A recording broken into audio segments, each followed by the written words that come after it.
On January 6, 2000, forest rangers in Spain's Ordesa National Park found the corpse of Celia, the last Pyrenean ibex, Capra pyrenaica, under a fallen tree.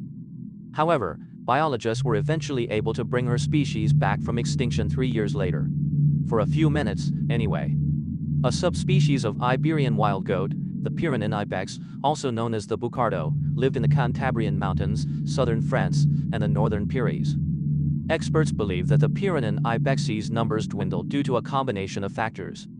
These include hunting, an inability to compete with other species for food, illnesses from domestic livestock, infertility and inbreeding, and environmental conditions.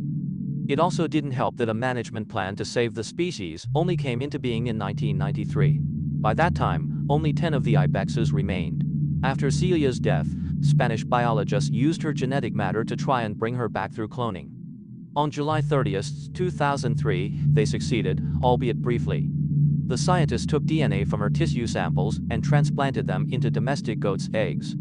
Out of the 439 implanted embryos, only one survived long enough to actually be born. Sadly, the kid died minutes later due to respiratory problems. It had defective lungs, possibly due to DNA flaws. The experiment proved that Celia's samples were still viable, and that domestic goats could serve as surrogates for cloning the bucardo. However, it also highlighted other problems in the process, including the fact that since a surrogate is required, it's impossible to bring back the bucardo or any species, for that matter, in its purest, uncontaminated form. As of today, the Pyrenean ibex remains the first and only animal to have successfully undergone de-extinction via cloning, only to become extinct once again.